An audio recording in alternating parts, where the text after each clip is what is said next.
இந்த சம்மருக்கு ஒரு சூப்பரான ரெசிபியோடு வந்திருக்கோம், வெந்தயக்களி. இதோட ஹெல்த் பெனிஃபிட்ஸ் என்னெல்லாம் நான் ஃபஸ்ட்டு சொல்லிடுறேன். இந்த சம்மரில் வந்து நிறைய பேருக்கு வாயில் ஒயிட் கலரில் புண்ணு மாதிரி வரும்.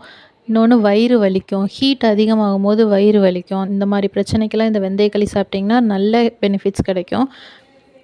இதுக்கு தேவையான பொருள் 1.5 கிளாஸ் பச்சரிசி, 1 கிளாஸ் வெந்தயம். வெந்தயத்துக்கு எப்படி உடம்பை குளிர்ச்சியாக்குற தன்மை இருக்கோ அதே மாதிரி பச்சரிசிக்கும் அந்த குளிர்ச்சியாக்குற தன்மை இருக்குது. பச்சரிசி உடம்பை குளிர்ச்சியாக்கும். இப்போ வெந்தயத்தை வந்து மிக்ஸி ஜாரில் போட்டு நல்லா பொங்க அரைச்சிக்கலாம். உளுந்து பொங்குற மாதிரி வெந்தயமும் நல்லா பொங்கி அரைஞ்சி வரும். அப்படி பொங்க அரைச்சி வச்சுக்கலாம். அரிசியை ஆஸ் யூஷுவல் நல்லா மாவாக அரைச்சி வச்சுக்கலாம்.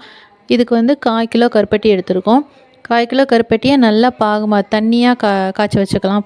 பாகு மாதிரி கம்பிப்பதம் அப்படிலாம் எதுவும் தேவையில்லை, கரைஞ்சி வச்சா போதும்.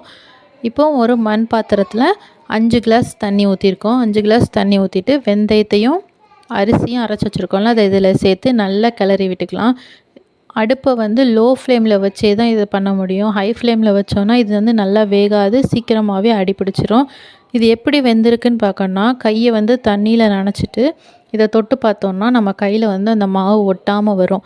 அப்படி ஒட்டாமல் வந்துச்சுன்னா அதுதான் கரெக்டான கன்சிஸ்டன்சி. அப்படி ஒட்டாமல் வந்ததுக்கப்புறமா நம்ம கரைச்சி வச்சுருக்க கருப்பட்டியை இதில் ஆட் பண்ணி நல்லா மிக்ஸ் பண்ணி வச்சுக்கலாம். கருப்பட்டியோட இந்த மாவு வந்து நல்லா மிக்ஸ் ஆகிட்டு அப்படியே பாத்திரத்தில் ஒட்டாமல் நல்லா பிரிஞ்சு வரும். இந்த ஸ்டேஜில் இப்படி வந்ததுக்கப்புறம் 1 டேபிள் ஸ்பூன் ஏலக்காய் தூள், இல்லை ஏலக்காய் தூள் இல்லைன்னா சும்மா ஏலக்காவை தட்டி கூட போடலாம்.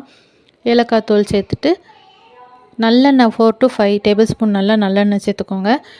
அவ்வளோதான். இப்போ நம்மளோட ரொம்ப ஹெல்த் அண்ட் டேஸ்டியான வெந்தயக்களி ரெடி ஆயிடுச்சு. சின்னவங்கலேருந்து பெரியவங்க வரை கண்டிப்பாக சாப்பிட்லாம். வீடியோ பிடிச்சிருந்தா லைக் பண்ணுங்கள், ஷேர் பண்ணுங்கள், சப்ஸ்கிரைப் பண்ணுங்கள், கமெண்ட் பண்ணுங்கள். பாய்.